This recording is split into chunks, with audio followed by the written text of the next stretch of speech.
ছেলে সন্তানের নাম রেখে দিলাম শহীদ আল্লামা দিলওয়ার হোসেন সাইদি। আল্লাহু আকবার। খালা সঙ্গে সঙ্গে বলছে এই নামটা আমার খুব পছন্দের, আমি এই নামটা রেখে দিলাম। বাবা এখন মেয়ের নামটা দাও, ইসলামিক নাম দাও। তখন সে আলিম বলছে খালা মেয়ের নামটা রেখে দিলাম হাসিনা। যখনই এই কথা বলছে খালা 30 সেকেন্ড নাকি চুপ ছিল। 30 সেকেন্ড পর বলছে বাবা তুই আলিম না জালিম? বলছে কেন? বলল নাম আর পাসনি, এই হাসিনাটাই রেখে দিতে হইল, এই নাম আমার পছন্দ না।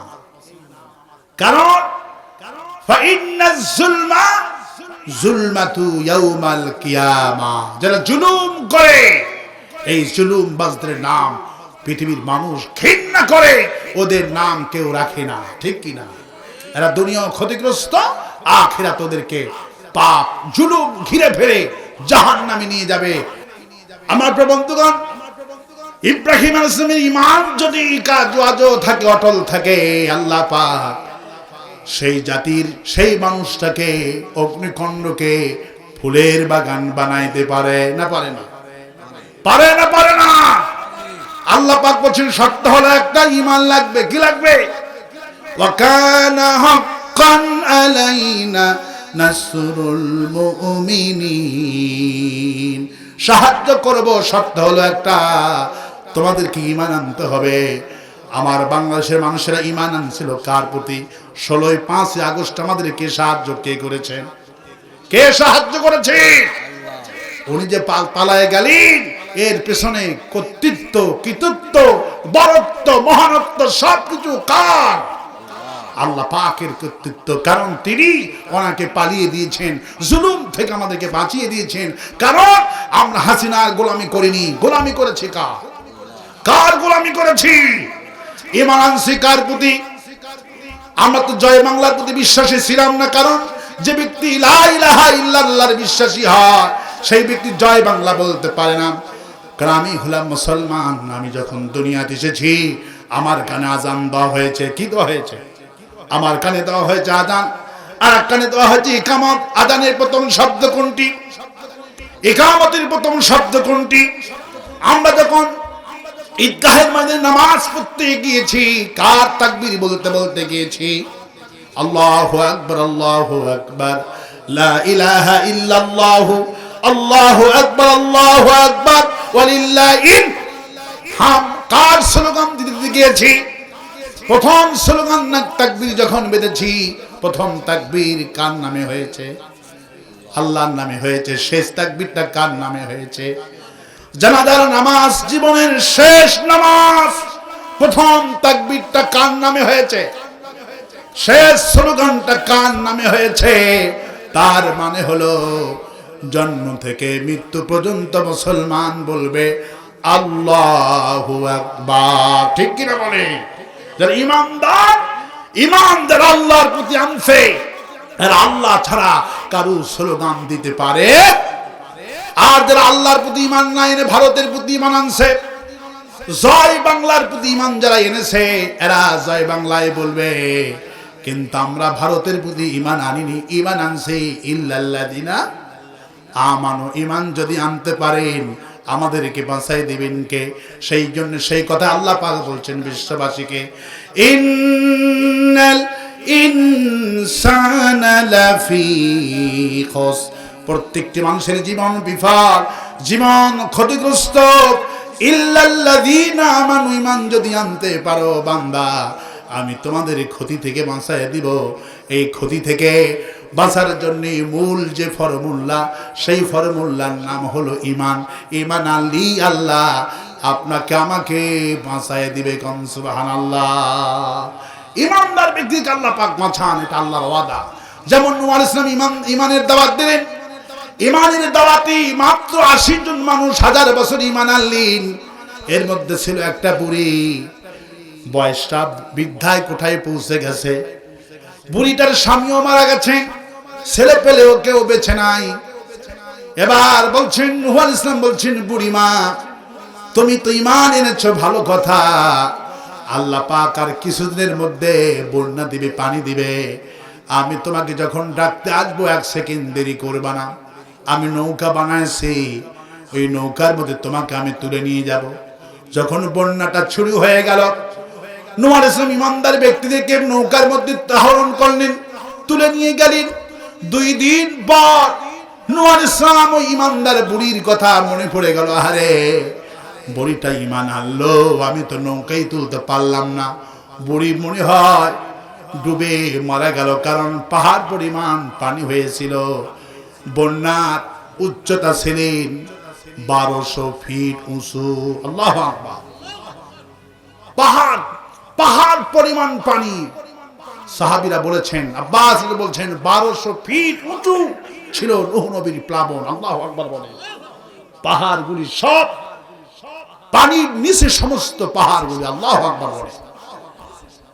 নূহ আলাইহিস সালাম 40 দিন 40 রাত পানির উপরে ভাসতে লাগলেন।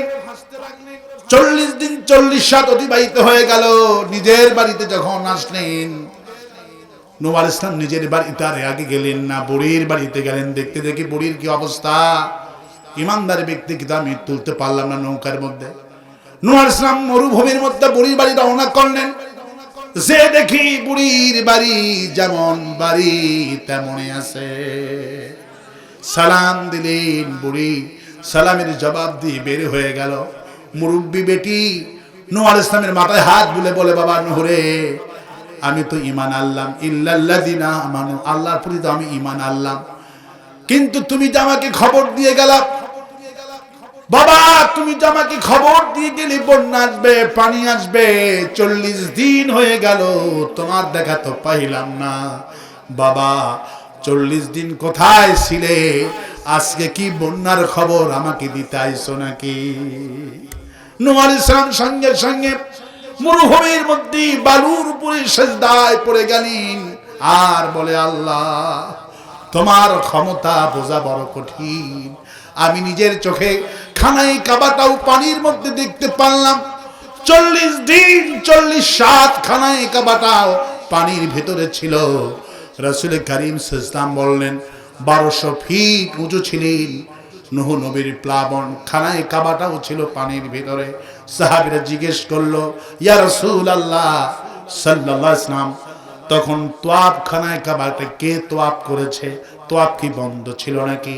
আল্লাহ পাক জিব্রাইলকে পাঠিয়ে দিলেন, যান আপনি বলে দেন, জিব্রাইল আমার হুজুরকে বলে দেন 40 দিন 40 রাত খানায় কাবাতে পানির ভিতরে ছিল।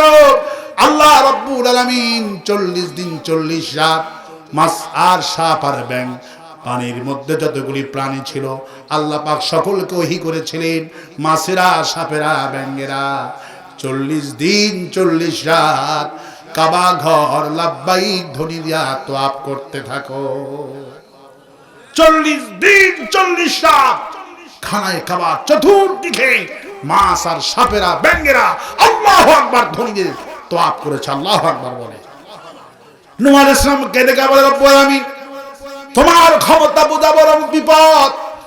আল্লাহ পাক বলে, নূহ রে, তুমি তোমার উম্মত কি তুমি ভুলে গিয়েছো? আর যেই বান্দিটা ইল্লাল্লাযিনা আমানু আমার প্রতি ঈমানটা আনলো, আমার ওয়াদা হলো ইন্নাল ইনসানা লাফি খুস, প্রত্যেকটি মানুষের জীবন বিফল, জীবন ক্ষতিগ্রস্ত। ওদের জীবন সফল, দুনিয়াও সফল, আখিরাতও সফল। শর্ত হলো একটা, ইল্লাল্লাযিনা আমানু। ওই বুড়ি আমার প্রতি ঈমান এনেছিল, তুমি তোমার উম্মতটাকে নৌকায় তুলতে ভুলে গেছো, কিন্তু ঈমানদার বুড়ি রে আমি ভুলি নাই, বুড়িকে পানির থেকে বাঁচাইছি। বুড়ি জানেই না বন্যা কারে বলে, বুড়ি বুঝতেই পারেনি পানি কারে বলে। সেই জন্য আল্লাহ পাক বলছেন, যুগে যুগে ঈমানদার ব্যক্তিদেরকে আমি আল্লাহ বাঁচাইছি। আর ঈমান আনলেই হবে না, ঈমানের কথা মুখে বললেই হবে না, ঈমান আনতে হবে ঈমানদারদের মতো, ঈমান আনতে হবে ঈমানদারদের মতো, আবু বকরের মতো ঈমান আনতে হবে, ওসমানের মতো ঈমান আনতে হবে, ওমরের মতো ঈমান আনতে হবে। আল্লাহ পাক সেই কথাই বলছেন, ঈমান যদি আনো আবু বকরের মতো ঈমান আনো, বিলালের মতো ঈমান আনো, মুনাফিক ঈমান এনো না। তুমি কালেমা পড়লা, তোমার কালেমায় কেউ বাধা দেয় না, তোমার কালেমায় কেউ তোমার অসন্তুষ্ট হয় না, তোমার দাওয়াতে কেউ মামলা করে না। এই জন্য আল্লাহ পাক ঈমানের আবার সংজ্ঞা দিচ্ছেন, ওয়া মিনান নাসি মান ইয়াকুলু আমান্না বিল্লাহি ওয়া বিল ইয়াউমিল আখির ওয়া মা হুম বিমুমিনিন। ঈমান আবার আনলেই হবে না। ওয়া মিনান নাসি মান ইয়াকুলু আমান্না বিল্লাহি, রাসূল আপনার এই সমাজের মানুষের মধ্যেও অনেক লোক আছে, এরা হলো সিটার, এরা হলো বাটপার, এরা আপনার কাছে এসে বলে আল্লাহর প্রতি ঈমান আনছি, কোরআনের প্রতি ঈমান আনছি, শেষ বিচারের দিনের প্রতি ঈমান আনছি। আল্লাহ, আমি আল্লাহ সাক্ষ্য দিচ্ছি, ওয়া মা হুম বিমুমিনিন, এগুলি মুমিন না, এরা মুমিন নামে মুনাফিক। কারণ আমরা দেখেছি শহীদ আল্লামা সাইদি সাহেবের ফাঁসি চাওয়ার জন্য শাহবাগে কিছু মুক্তিরা গেছিল, কিছু হুজুররা গেছিল। এই মুক্তি আর হুজুর নামের এরা ছিল হাসিনার 5টা গোলাম এবং জাহান্নামের কীট। ঠিক কিনা বলে আমার ভাইরা? কারণ এরা হলো মুনাফিক। এরা কি? ঈমান আনলি বাঁচবে না, মুনাফিকি ঈমান আপনাকে বাঁচাতে পারবে না। কার কথা? ঈমান আনতে হবে সলিড ঈমান। কারণ মুনাফিক গুলি দেখতে কেমন? কারণ চিনি দেখতেও যেমন, লবণ দেখতেও তেমন, তাই বলে লবণ কোনোদিন চিনি হবে না। ইউরিয়া সার দেখতে যেমন, আবার হোমিওপ্যাথিক বড়িও দেখতে তেমন। ঠিক কিনা? ইউরিয়া সার দেখতে যেমন, হোমিওপ্যাথিক বড়িও দেখতে তেমন, কিন্তু বেশ কম আছে না নাই? দেখতে এক, কিন্তু আসলে ওমা হুম বিমুমিনিন, দেখতে মুমিনের মতো, মাথায় টুপি, 70 থেকে 80 রাকাত নারায়ণগঞ্জের শামীম ওসমান সাহেব তাহাজ্জুদে নামাজ পড়তো। ঠিক কিনা বলে? কত রাকাত পড়তো?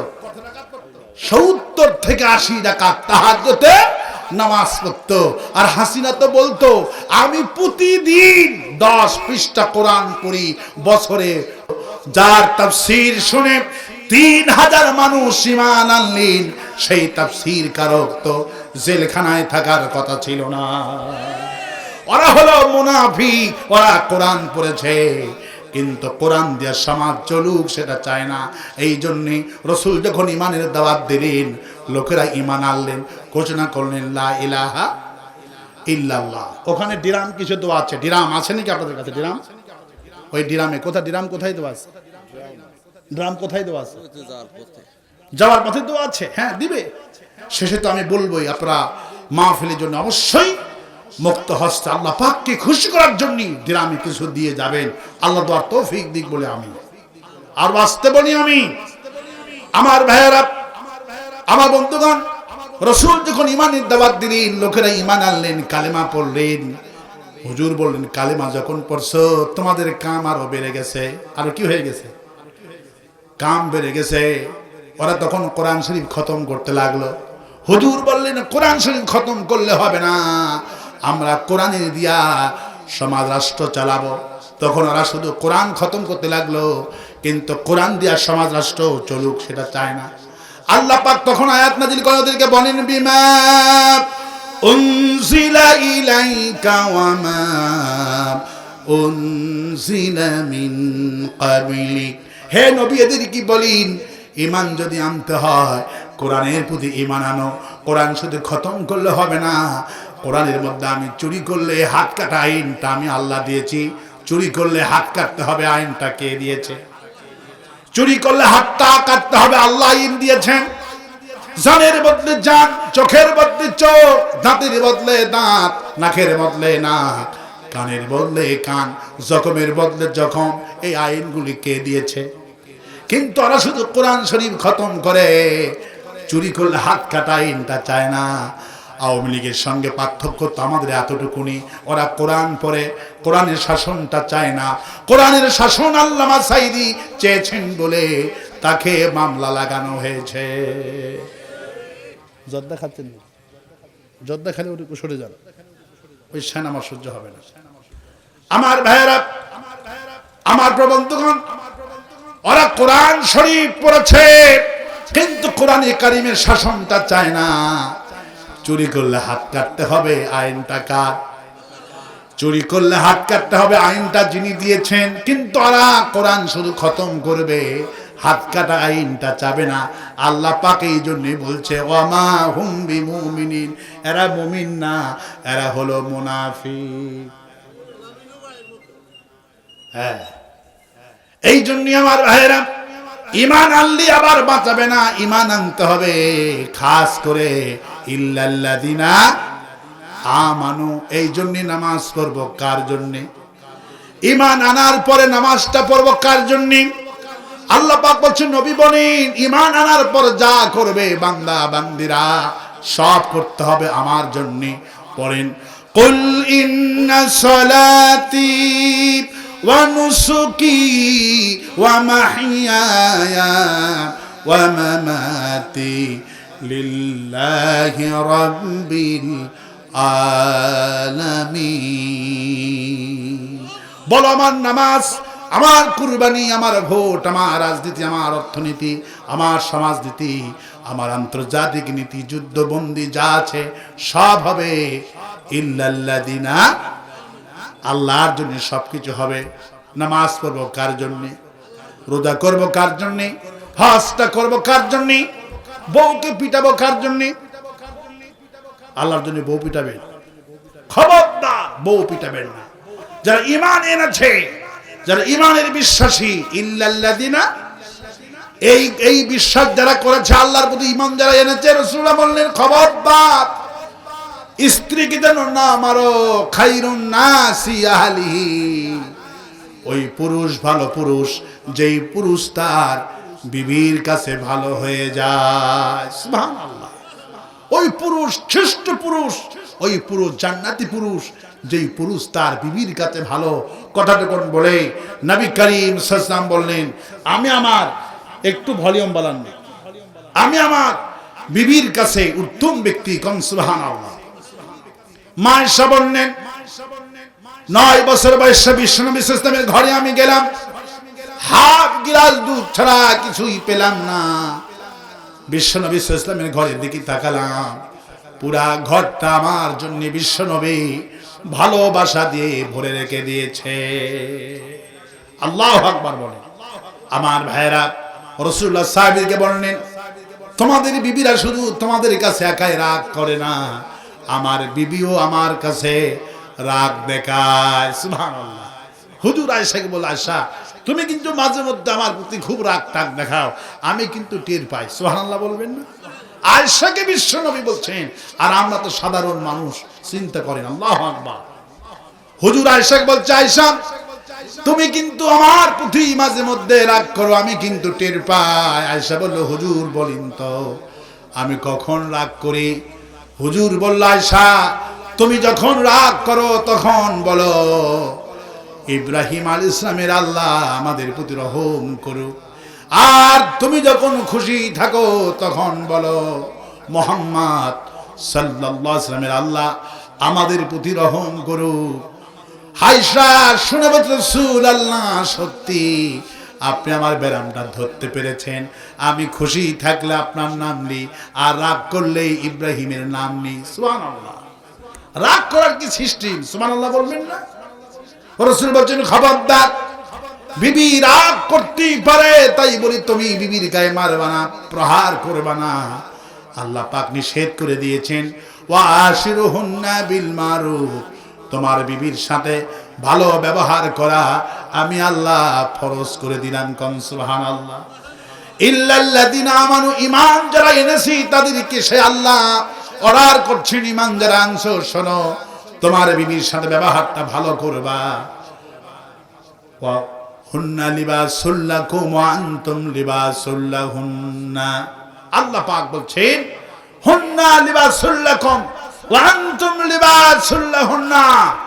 ঈমান যারা আনছো শোনো, তাম পৃথিবীর পুরুষেরা তোমরা হলে তোমাদের বিবির পোশাক। সুবহানাল্লাহ বলে, বিবির পোশাক, আপনি বিবির পোশাক। আল্লাহু আকবার। স্ত্রী স্বামীর পোশাক, স্বামী বিবির পোশাক। আল্লাহ পাক একে অপরকে পোশাক করে বানাইছে। আল্লাহু আকবার বলে। পোশাকটা থাকে যেমন বুকের সাথে গায়ের সাথে জড়ানো, ঠিক তেমনই বিবিটাও থাকে জড়ানো। সুবহানাল্লাহ।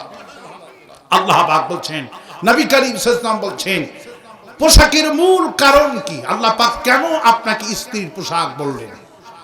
চিন্তা করেন আল্লাহ পাক কোথায় আমাদেরকে বুঝাচ্ছে। পোশাকের মূল কারণ হলো, মূল কাজ হলো গোপন করা, শরীর ঢেকে ফেলে দেওয়া। আপনি যখন পোশাকটা পরলেন, শরীরটা গোপন হয়ে গেল, শরীরটা ঢেকে গেল, আর কেউ দেখতে পারল? পোশাক পরার সঙ্গে সঙ্গে শরীরটা ঢেকে গিয়েছে, আপনাকে কেউ দেখতে পারেনি, সমস্ত অঙ্গগুলি ঢেকে গেল। আপনার গায়ে চুলকানি থাকুক আর যাই থাকুক না কেন, পরার সঙ্গে সঙ্গে, পোশাক পরার সঙ্গে সঙ্গে শরীরটা গোপন হয়ে গেল, ঢেকে গেল, চুলকানি বিখাউ যা আছে কেউ দেখতে পারলো? তাহলে পোশাকের কাম হলো গোপন করা, ঢেকে ফেলা। নবী করিম সাল্লাল্লাহু আলাইহি ওয়াসাল্লাম বললেন, তাহলে তুমি যে তোমার বিবির পোশাক, তুমি তোমার বিবির কি গোপন করবে? রাসূলুল্লাহ বললেন, প্রত্যেকটি বিবির ভুল হবে, সাংসারিক কাজে ভুল হয়ে যাবে, ত্রুটি হয়ে যাবে। তোমার বিবির থেকে অনেক বড় ভুল হয়ে যাবে। সাংসারিক জীবনে ভুল হওয়াটাই স্বাভাবিক। তোমার বিবি যখন ভুল করবে, তুমি পোশাকের কাম হলো গোপন করা। বিবি যখন কোনো ভুল কাম করবে, বাপের কাছে বলবা না, মায়ের কাছে বলবা না, পাড়া প্রতিবেশীর কাছে বলবা না। পোশাক যেমন গোপন করে ফেলে দেয়, তুমিও ঠিক তোমার বিবির দোষগুলি, ত্রুটিগুলি গোপন করে ফেলে দাও। বিবির দোষগুলি গোপন করার জন্য আপনার জন্য খোঁজ খবরই আল্লাহ পাক দিয়েছে। যখন বিবি ভুল করলো, দোষ করলো, ওই ব্যক্তি হলো ইমানদার। ইল্লাল্লাযিনা আমানু, খাঁটি ইমানদার। যে ব্যক্তি বিবিটা ভুল করলো, দোষ করলো, তালাক দিল না, বিবিকে মারল না, প্রহার করলো না। রাসূলুল্লাহ বললেন, কোন বিবিকে যখন কোন স্বামী বলে উলাইকাল মুকাররাবুন, আমি আল্লাহর সন্তুষ্টির জন্য বিবিরে আমি তোমাকে তালাক দিলাম না, আমি তোমাকে মারতে পারতাম, আমি তোমাকে মারলাম না, আমি আল্লাহর সন্তুষ্টির জন্য আমি তোমাকে ক্ষমা করে দিলাম। রাসূলুল্লাহ বললেন, ওই স্বামীকে আল্লাহ পাক আরশে আজিম থেকে সালাম জানায় বলে, তুমি ধন্য, তুমি আমার আইন ফলো করেছো, তুমি ঈমানটা আমার প্রতি এনেছিলা। ইল্লাল্লাযিনা আমানু, আমার হুকুম কি তুমি ফলো করেছো? ওয়া আশিরুহুন্না বিল মারুফ, तमाम পৃথিবীর ইমানদার ব্যক্তিকে আমি অর্ডার করছি, বিবাহের জীবনে বইয়ের সাথে খারাপ ব্যবহার করা যাবে না। তুমি তোমার বিবির দোষগুলি, ভুলগুলি ক্ষমা করে দিয়েছো, বিনিময় আমি আল্লাহ তোমার জীবনের যত গুনাহ ছিল সব গুনাহগুলি আমি আল্লাহ ক্ষমা করে দিলাম। সব আল্লাহ পাক আপনার জিন্দেগীর গুনাহগুলি ক্ষমা করে দিবে যদি বিবিকে ক্ষমা করতে পারে। আল্লাহ পাক বোঝার তৌফিক দিক বলে আমি আর ওয়াস্তে বলি আমি, ইল্লাল্লাযিনা আমানু। সেই জন্য আল্লাহ পাক কসম করছেন, ওয়াল আসরি ইন্নাল ইনসানা লাফি খুস, প্রত্যেকটি মানুষের জীবন বিফল, জীবন ক্ষতিগ্রস্ত, ওরাই হলো সফল ব্যক্তি। ইল্লাল্লাযিনা আমানু, ঈমান যারা এনেছে, তারপর আমি যত কাজ দিয়েছি আমলে সলে করেছে, বিবির সঙ্গে ভালো ব্যবহার করবেন, এগুলো আমলে সলে। আল্লাহ যেই কাজটা করেছে ওই কাজটা আল্লাহ পাকের হুকুমে ভীতি সহকারে মহব্বত নিয়ে করার নাম হলো আমলে সলে। সুবহানাল্লাহ। আল্লাহ যে ঈমান আনার পরে আল্লাহ যে কাজ যেইভাবে হুকুম করেছেন ওই হুকুমটা ভয়ের সাথে আদায় করার নাম হলো আমলে সলে। আল্লাহু আকবার বলে। আর আমলে সলে করলেই হবে না, হক কথা, সত্য কথা বলতে হবে। রাষ্ট্রের ভয়ে যদি হক কথা না বলি তাহলে ঈমানের আনার কোনো দাম থাকবে না, কারণ ঈমানদার ব্যক্তি হক গোপন করতে পারে না। আল্লাহু আকবার। আর হক কথা বললে আপনাকে বাধা দিবে, মারবে, মামলা করবে, হামলা করবে, মিথ্যা মামলা, রাজাকার শব্দ বানাবে। কিন্তু শেষমেশ শেষ হাসিটা ইমানদাররাই দিবে। আল্লাহু আকবার বলে। শেষ হাসিটা কারা দিবে? দিন শেষে শেষ হাসিটা ইমানদাররাই দেয়। এদের নাম মানুষ পছন্দ করে, জুলুমবাজদের নাম কেউ পছন্দ করে না। ঠিক কিনা বলে? গত কয়েকদিন আগে একজন আলিম তিনি বলছেন, আমার খালা আমাকে টেলিফোন করছে, বাবা আমার ছোট ছেলের সকাল 8টায় হয়েছে মেয়ে, আর বড় ছেলের বিকেল 5টায় হয়েছে ছেলে। এই দুই সন্তানের নামটা ইসলামিক নাম দাও। তখন সেই আলেম বলছে, খালা ছেলে সন্তানের নাম আমি পছন্দ করেছি, আমি একটা লোককে খুব ভালোবাসি, আপনি দেখেন তো পছন্দ হয় নাকি। ছেলে সন্তানের নাম রেখে দিলাম শহীদ আল্লামা দিলওয়ার হোসেন সাইদি। আল্লাহু আকবার। খালা সঙ্গে সঙ্গে বলছে, এই নামটা আমার খুব পছন্দের, আমি এই নামটা রেখে দিলাম। বাবা এখন মেয়ের নামটা দাও, ইসলামিক নাম দাও। তখন সে আলিম বলছে, খালা মেয়ের নামটা রেখে দিলাম হাসিনা। যখনই এই কথা বলছে, খালা 30 সেকেন্ড নাকি চুপ ছিল।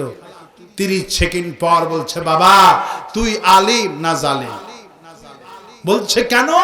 বলল নাম আর পাসনি, এই হাসিনাটাই রেখে দিতে হইল, এই নাম আমার পছন্দ না। কারণ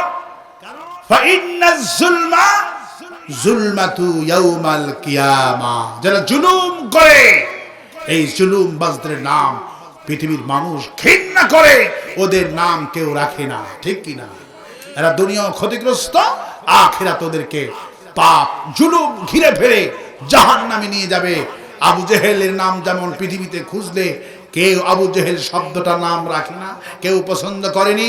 ফেরাউন শব্দটা নাম কেউ পছন্দ করে না, ওদের নিজের দলের লোকেরা ফেরাউন আবু জেহেল রাখে না। ঠিক হাসিনা, এই বাংলাদেশের মুসলমান হাসিনা শব্দ কেউ রাখবে না। ঠিক কিনা বলে? সুতরাং ইল্লাল্লাযিনা আমানু, ঈমান যারা এনেছে এরাই হলো সফল। সাইদি হুজুর মারা গেলেন একদিনেই, 15 আগস্টে একদিনেই। ফেসবুকে তথ্য যতটুকু পেয়েছিলাম, 24 ঘন্টার ব্যবধানে দিলওয়ার হোসেন সাইদি এমন নাম রেখেছিলেন সারা পৃথিবীতে 900 জন লোক তার সন্তানের নাম রেখেছিলেন দিলওয়ার হোসেন সাইদি। আল্লাহ, কারণ সাইদি কার প্রতি ঈমান ছিল? এই জাতিকে ঈমানের কথা বলেছেন। সাইদি আছে, সাইদি থাকবে, কিয়ামত পর্যন্ত সাইদির নাম মোছানো যাবে না। ঠিক কিনা বলেন? আমি এখন দোয়া করছি। আর কোনো ঘোষণা আছে?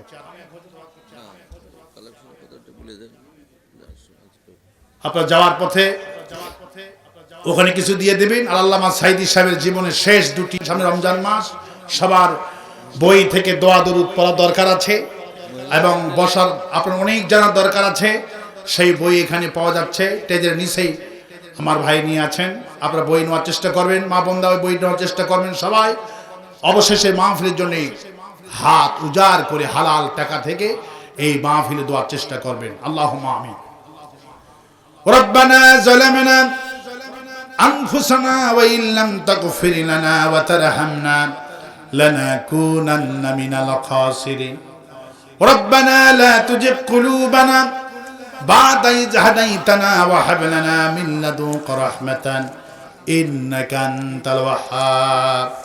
আয় আল্লাহ তাআলা, আমি তোমার একজন ছোট্ট নগণ্য গোলাম। আমার আগে অনেক বড় ইসলামী চিন্তাবিদ অ্যাডভোকেট আয় আল্লাহ এনামুল হক আলোচনা করেছেন। আল্লাহ তাআলা রবিউল ইসলাম বিলালি আলোচনা করেছে। আমি তোমার একজন ছোট্ট নগণ্য গোলাম। সূরা আসর থেকে আলোচনা করে তোমার দরবারে হাত তুলেছি। আলোচনার সওয়াবটুকু রাসূল করিম সাল্লাল্লাহু আলাইহি সাল্লামের রূহ মুবারকে সোনার মদিনায় পৌঁছায় দাও। तमाम পৃথিবীর মাটির নিচে যত মুমিন মুমিনাত ঈমান নিয়ে কবরে চলে গেছে, কবরগুলি জান্নাতের বাগান বানায় দাও। বিশেষ করে এখানে হাত দ্বারা তুলেছে আব্বা জান দাদের বিদায় হয়ে গেল, আম্মা জান দাদের দুনিয়া থেকে বিদায় হয়ে গেল। আব্বা আম্মার কবরগুলি জান্নাতের বাগান বানায় দিও। রব্বির হামহুমা কামা রব্বায়ানি সগীরা। সবাই পড়েন রব্বিরহামহুমা কামা রব্বায়ানি সগীরা। হায় আল্লাহ তাআলা আমাদের বাবাও যাদের বেঁচে আছে হায়াতটা দারাজ করে দিও, তাদের খেদমত করে জান্নাত অর্জনের তৌফিক দান করে দিও। সকলে পড়েন রব্বিরহামহুমা কামা রব্বায়ানি সগীরা। হায় আল্লাহ তাআলা কিয়ামতের ময়দান ছাড়া তো আর দেখা হবে না, ওই জান্নাত আমাদেরকে দিও যেই জান্নাতে গেলে তোমার আমাদের মা বাবাকে পায়, সেই জান্নাত আমাদের নসিব করে দিও। হায় আল্লাহ তাআলা আমাদের স্ত্রী সন্তান তোমার বড় নিয়ামত। ওমর রাদিয়াল্লাহু তাআলা আনহু দোয়া করতে, হায় আল্লাহ তাআলা আমার ইন্তিকালের পর আমার সন্তানগুলি তো এতিম হয়ে যাবে, আমার স্ত্রী তো বিধবা হয়ে যাবে।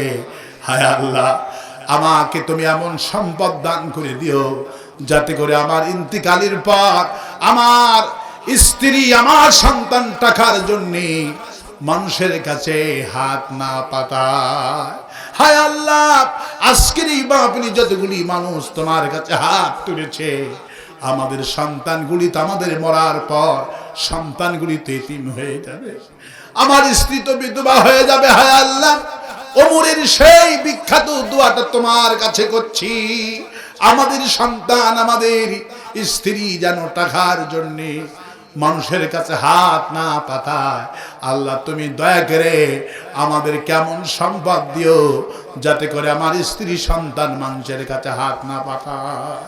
হায় আল্লাহ তাআলা দয়া করে এই মাহফিলটা কি তোমার দরবারে কবুল করো। আমার প্রবাসী ভাই শামসুল ইসলাম দীর্ঘদিন প্রবাসে ছিলেন, আল্লাহ তাআলা তুমি তার সাথী সঙ্গীরা যা আয়োজন করেছে, আল্লাহ প্রতি বছরে যেন বড় তাফসীর হতে পারে সেই তৌফিক তুমি তাকে দান করে দিও।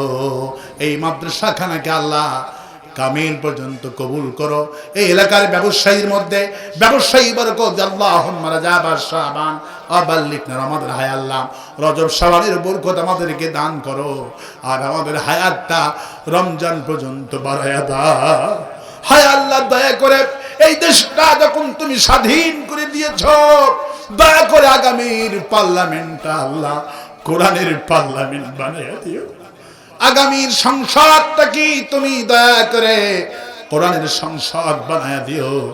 আমাদের কোরআনের পাখি শহীদ আল্লামা সাইদি হুজুর 50টি বছর ধরে সারা পৃথিবীতে কোরআন কারীমের দাওয়াত পৌঁছে দিলেন। আল্লাহ তুমি তোমার গোলাম সাইদি হুজুরকে শাহাদাতের উচ্চ মাকাম দান করে দিও। তাকে যারা 13টা বছর ধরে কষ্ট দিয়েছে, আল্লাহ ওদের কিন্তু তুমি চিনো মাবুদ, ওদের কিন্তু তুমি চিনো। এই জালেমগুলি যেন কেউ তোমার গজব থেকে বাদ না পড়ে। আমি কয়েক সেকেন্ড ছেড়ে দিলাম, মাথা নত করেন, চক্ষু বন্ধ করেন। আল্লাহ প্রথম আকাশে এসেছে, যার যার চাওয়া সে শাবান মাস, গুনাহ মাপের মাস, ঈমান মজবুতের মাস। দোয়া করেন, আল্লাহ পাক আজকের দোয়া কবুল হয়ে যাবে।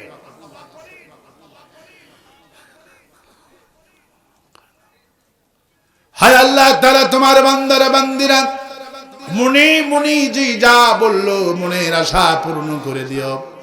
রব্বানা তাকাব্বাল মিন্না ইন্নাকা আনতাস সামিউল আলিম ওয়া তুব আলাইনা ইন্নাকা আনতাত তাওয়াবুর রহিম। সুবহান রাব্বিকা রাব্বিল ইজ্জাতি আম্মা ইয়াসিফুন ওয়া সালামুন আলাল মুরসালিন ওয়ালহামদুলিল্লাহি রাব্বিল আলামিন। واجعل آخر كلامنا عند الموت لا إله إلا الله محمد رسول الله. السلام عليكم ورحمة الله.